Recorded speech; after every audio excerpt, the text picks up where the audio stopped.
The Royal Navy is dangerously weak and has been the victim of inadequate planning for the past 15 years. That's a conclusion of a report today by the think tank, the Royal United Services Institute. In a moment, we'll be speaking to one of the authors of that paper. But first, Kaya Lark has this report. RUSI's latest report says that unless serious cash is pumped into the Royal Navy, it will be unfit for purpose, saying it could become an ageing fleet, inadequate at protecting our trade routes from terrorists, pirates and non-friendly governments.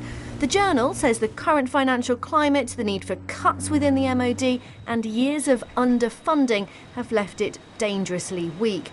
The authors of the report say the Navy suffers from a touch of out of sight, out of mind because their units are deployed at sea and are therefore easily forgotten.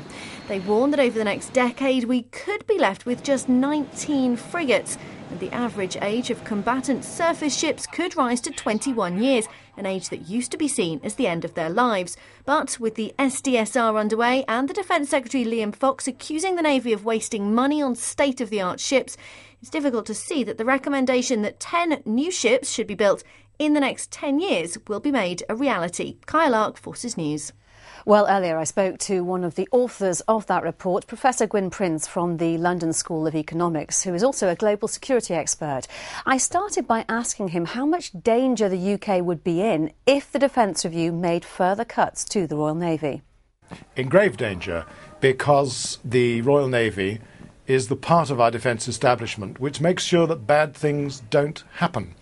And therefore, by definition, if you don't have adequate force, when bad things do happen, if you haven't had adequate force, you won't be able to do anything about it. And yet some experts would argue cuts should be made in the Navy because the threats we now face can be tackled by new technologies and that cyber terrorism is a far greater concern. Then anybody taking that view is strategically illiterate. Cyber terrorism is, of course, a threat. But what we need to understand is that we face in the 21st century a range of risks which look very familiar to our great-great-grandfathers and great-grandmothers from the 19th century. We have the prospect of potentially major war at some stage in our future. You have only got to look at issues in Asia, for example, for evidence of that, or the Middle East. So we need to make sure that we are adequately sized to exercise conventional deterrence now and to be in a position to surge our force if we're required to, if things demand. That's a very old-fashioned position, but that is where we are today. You argue that the Navy needs 10 new, cheaper, lower capability frigates. Why and how can they be afforded? Why? Because frigates are the glue that holds the fleet together. Frigates provide the essential mass, they provide presence, they give the Royal Navy the potential to be a poised force, which is the most potent sort of deterrent threat which this country can possess. How can they be afforded?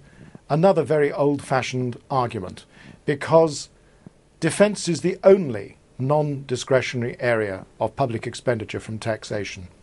That means to say that the defence of the realm has to be paid for before you start to pay for anything else. All the nice things you might like to do in the welfare state, they come after you have secured the realm. Again, our great-grandfathers and great-grandmothers understood that. We've forgotten that elementary truth.